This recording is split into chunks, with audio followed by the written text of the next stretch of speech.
आखिर अमेरिकी राष्ट्रपति डोनाल्ड ट्रंप इस्राएली प्रधानमंत्री बेंजामिन नेतन्याहू से नाराज क्यों है? क्या यह दोस्ती खात्मे के रास्ते पर है? आखिर डोनाल्ड ट्रंप नेतन्याहू ने सीरिया पर जो एक तरफा हमला कर दिया उससे खफा क्यों है? इस कदर खफा हैं कि उन्हें फोन कॉल करना पड़ा। बात वहां नहीं रुकती है।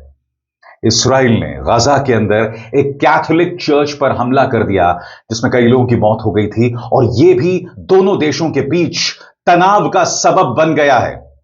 कहा जा रहा है क्या डोनाल्ड ट्रंप और बेंजामिन नेतन्याहू के बीच दोस्ती के खात्मे की उल्टी गिनती शुरू हो गई है?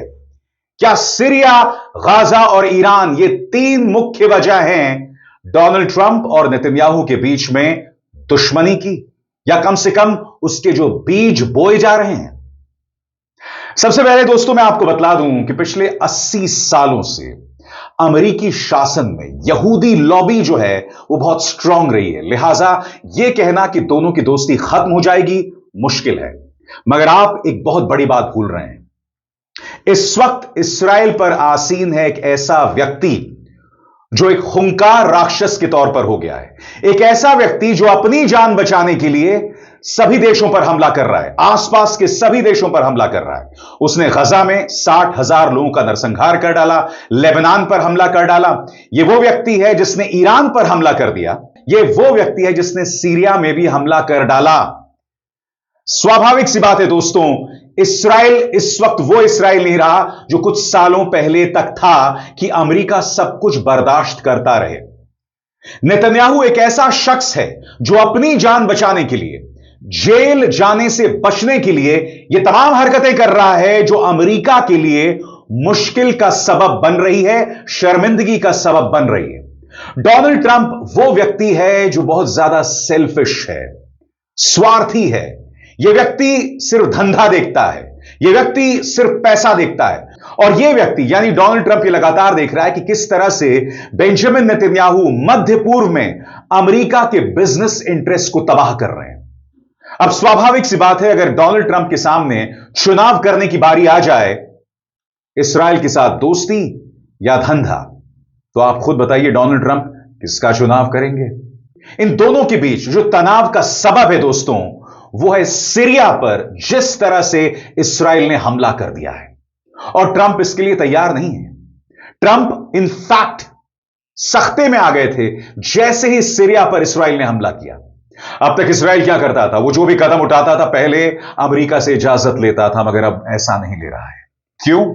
इसलिए नहीं कि अब इसराइल जो है वो अमेरिका की नहीं मानता, क्योंकि इसराइल में एक ऐसा प्रधानमंत्री है जो अपनी जान बचाने के लिए लगा हुआ है, जो चाहता है कि उसके देश की जनता उसे हीरो माने। मगर उसके देश की जनता इस वक्त सड़कों पर है, प्रदर्शन कर रही है। वो चाहता है कि चुनाव ना हो। वो ये भी चाहता है कि उसके खिलाफ जो भ्रष्टाचार का केस चल रहा है, 3 भ्रष्टाचार के मामलों में, वो रफा दफा हो जाए। मगर दोनों के बीच तनाव क्या है दोस्तों? CNN की यह खबर बखूबी बताती, जो कहती है Trump caught off guard by Israel's action in Gaza and Syria last week as skepticism of Netanyahu grows inside White House। सरल शब्दों में कहा जाए तो नेतन्याहू की भूमिका को लेकर व्हाइट हाउस के अंदर शक का माहौल है। खबर आपकी स्क्रीन पर। पिछले हफ्ते जब इसराइल ने गाजा और सीरिया में कार्रवाई की तो राष्ट्रपति डोनाल्ड ट्रंप को इसकी भनक तक नहीं थी। वे हैरान रह गए और दोनों मामलों में उन्होंने प्रधानमंत्री बेंजामिन नेतन्याहू को फोन किया ताकि मामला संभाला जा सके, ऐसा व्हाइट हाउस का कहना है। इससे साफ होता है कि ट्रंप और नेतन्याहू के बीच माहौल अब काफी तनावपूर्ण होता जा रहा है, जैसा कि सूत्र पहले से बता रहे हैं। और दोनों के बीच गजा में जिस तरह से नेतन्याहू ताबड़तोड़ हमले कर रहे हैं, वो तनाव का सबब बना है। कैसे? जिस तरह से इजरायली डिफेंस फोर्सेस राहत शिविरों पर हमला कर रहे हैं। जी हां, राहत शिविरों पर, जहां हमलों में सैकड़ों लोग मारे जा चुके हैं। मैं स्पष्ट कर दूं, ये हमले गजा में रिहायशी इलाकों में नहीं हैं। ये हमले हैं वहां पर जहां गरीब फलस्तीनी जनता, बेबस फलस्तीनी जनता खाने के लिए, मदद के लिए, राशन के लिए पहुंच रही है, और वहां पर इजरायली डिफेंस फोर्सेस गोलीबारी कर रहे हैं। सबसे बड़ी बात, गजा में एक कैथोलिक चर्च पर हमला होता है, और यह ट्रंप और नेतन्याहू के बीच तनाव का सबब बन जाता है। मीडिया रिपोर्ट्स इस बारे में क्या कह रही हैं, गौर किया जाए। गजा में पिछले गुरुवार को इकलौती कैथोलिक चर्च पर हुए इस्राएली हमले पर ट्रंप ने तुरंत नाराजगी जताई। उन्होंने नेतन्याहू को फोन कर अपनी नाखुशी जताई और यह भी कहा कि नेतन्याहू को बयान जारी कर यह कहना चाहिए कि यह हमला एक गलती थी। ठीक वैसे ही जब पिछले हफ्ते दमिश्क में इस्राएल ने सरकारी इमारतों पर एयर स्ट्राइक की तो ट्रंप फिर चौंक गए, क्योंकि उसी वक्त उनकी सरकार सीरिया को फिर से बसाने की कोशिश कर रही थी। व्हाइट हाउस में सोमवार को प्रेस सेक्रेटरी कैरोलिन लिविट ने कहा, राष्ट्रपति की नेतन्याहू के साथ अच्छे वर्किंग रिलेशंस हैं और वो अक्सर बात करते रहते हैं, लेकिन सीरिया में बमबारी और गाजा के चर्च पर हमले ने उन्हें हैरान कर दिया है। कैरोलाइन लिविट कहती हैं, इन दोनों मामलों में राष्ट्रपति ने तुरंत प्रधानमंत्री को फोन किया ताकि हालात को संभाले जा सकें। और सबसे बड़ी बात, हमें यह नहीं भूलना चाहिए कि अमेरिका खुद सीरिया में समानांतर तौर पर कार्रवाई कर रहा है। आपकी स्क्रीन पर मार्को रूबियो, वो लगातार वहां की सरकार से बातचीत कर रहे हैं और वहीं पर इस्राएल हमला बोल देता है। क्यों? क्योंकि बशर अल असद अब सीरिया के राष्ट्रपति नहीं है, वो देश छोड़कर भाग चुके हैं। ट्रंप को दिखाई दे रहा है मौका और वो चाहते हैं कि इस नए मौके में अमेरिकी बिजनेसेस सीरिया में अपनी जड़ें फैला सकें, मगर नेतन्याहू उस पर पानी फेर रहे हैं। गौर किया जाए कि अमेरिका क्या कोशिशें कर रहा है सीरिया पर। सीरिया में बढ़ते तनाव को शांत करने के लिए विदेश मंत्री मार्को रूबियो की कोशिशें जारी हैं, जहां ट्रंप ने प्रतिबंधों में ढील दी है और नए राष्ट्रपति, जो पहले विद्रोही नेता रह चुके हैं, अहमद अल शरा का खुलकर समर्थन किया है। तो एक तरह से कहा जा सकता है कि ट्रंप और नेतन्याहू में सीरिया गाजा को लेकर जबरदस्त तनाव है। इनफैक्ट सिर्फ ये दो मुद्दे नहीं है, याद कीजिएगा ईरान के मामले में क्या हुआ था। ईरान को लेकर अमेरिका युद्ध विराम की घोषणा करता है, मगर होता क्या है, उसके बाद इस्राएल हमले जारी रखता है। ट्रंप इस कदर बौखला जाते हैं कि वो एफ वर्ड का इस्तेमाल करते हैं। वो वर्ड जो 4 अल्फाबेट्स का है, एफ से शुरू होता है और के से खत्म होता है, जिसे मैं दोहरा नहीं सकता हूं। सुनिए, जब इस्राएल ने युद्ध विराम का उल्लंघन किया था ईरान के साथ, ट्रंप कितने नाराज थे।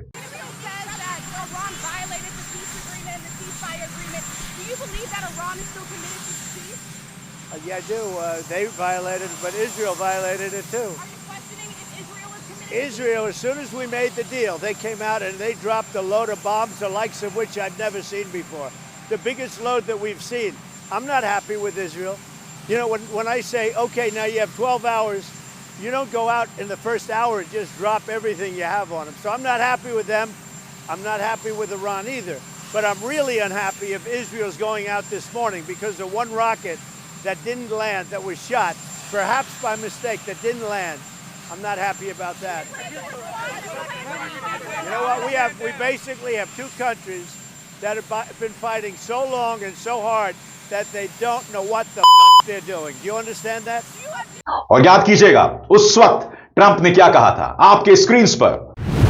हां, मुझे पता है कि उन्होंने सीज फायर तोड़ा, लेकिन इजराइल ने भी तोड़ा।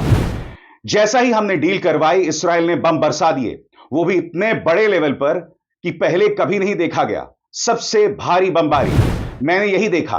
मैं इस्राएल से खुश नहीं हूं। देखो, जब मैं कहता हूं कि ठीक है, अब तुम्हारे पास 12 घंटे हैं, तो पहले ही घंटे तुम सब कुछ गिरा दो, लेकिन ऐसा नहीं हुआ।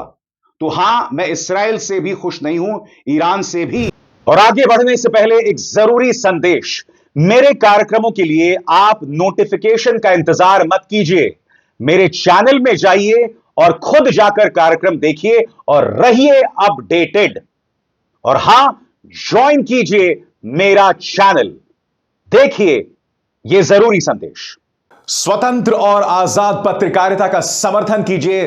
सच में मेरा साथी बनिए। बहुत आसान है दोस्तों, इस ज्वाइन बटन को दबाइए और आपके सामने आएंगे ये 3 विकल्प। इनमें से एक चुनिए और सच के इस सफर में मेरा साथी बनिए। तो एक तरह से कहा जा सकता है कि दोनों देशों के बीच, यही कहा जाए डोनाल्ड ट्रंप और नेतन्याहू के बीच ट्रस्ट इश्यूज हैं, यानी कि both leaders have serious trust issues. और कौन से मुद्दे? आपकी स्क्रीन पर। ट्रंप ने इसी महीने की शुरुआत में नेतन्याहू को व्हाइट हाउस बुलाया था, लेकिन उनके रिश्ते हमेशा से थोड़े जटिल रहे। भले ही दोनों मजबूत सहयोगी हैं, लेकिन जानकारों के मुताबिक उनकी आपसी केमिस्ट्री कभी बहुत घनिष्ठ नहीं रही। कई बार ऐसा हुआ है जब दोनों देशों के बीच अविश्वास की भावना दिखी है।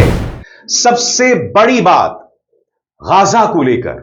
जी हां, वो गाजा जहां नेतन्याहू 60,000 बेकसूर लोगों को मारे जा चुके हैं, उस मुद्दे पर दोनों देशों के बीच लगातार तनाव है। और वो मतभेद के बिंदु क्या हैं, आपकी स्क्रीन पर। ट्रंप को उम्मीद थी कि नेतन्याहू का 4 दिन का वॉशिंगटन दौरा गाजा में सीज फायर को लेकर कुछ ठोस नतीजे देगा, जिसमें हमास के कब्जे में मौजूद बंधकों की रिहाई और गाजा में मानवीय मदद की मात्रा में बड़ा इजाफा शामिल हो। ट्रंप ने दौरे से पहले कई बार कहा था कि उन्हें उसी हफ्ते सीज फायर की उम्मीद है, लेकिन नेतन्याहू अमेरिका से बिना किसी समझौते के लौट गए। अब 1 हफ्ते बीत जाने के बाद भी जब मध्यस्थों ने हमास को ताजा प्रस्ताव सौंप दिया है, हर पक्ष हमास के गाजा में मौजूद नेताओं के जवाब का इंतजार कर रहे हैं। ऐसा CNN को बातचीत से जुड़े 2 सोर्सेज ने बताया। हमास ने सोमवार को बयान जारी कर कहा कि वो दिन रात पूरी कोशिश कर रहे हैं कि गाजा में सीज फायर और बंधकों की रिहाई पर सहमति बन सके। ट्रंप अब इस लड़ाई को लेकर लगातार चिंतित हो रहे हैं, क्योंकि गाजा में मरने वालों की संख्या बढ़ती जा रही है। जैसा कि पिछले हफ्ते चर्च में हुए हमले में 3 लोगों की मौत हुई। व्हाइट हाउस की प्रेस सेक्रेटरी लिविट ने कहा, राष्ट्रपति का इस संघर्ष को लेकर काफी साफ संदेश है। यह मिडिल ईस्ट में काफी लंबे समय से चल रहा है और अब तो हालात काफी बर्बर हो चुके हैं। खासकर हाल के दिनों में लोगों की जान जा रही है और राष्ट्रपति कभी नहीं चाहते कि ऐसा हो। वो चाहते हैं कि यह खून खराबा बंद हो। मगर नेतन्याहू क्या करते हैं? नेतन्याहू अमेरिका पहुंचते हैं और ऐलान कर देते हैं, इनफैक्ट वो नोबेल शांति पुरस्कार के लिए ट्रंप की नाम की सिफारिश कर देते हैं।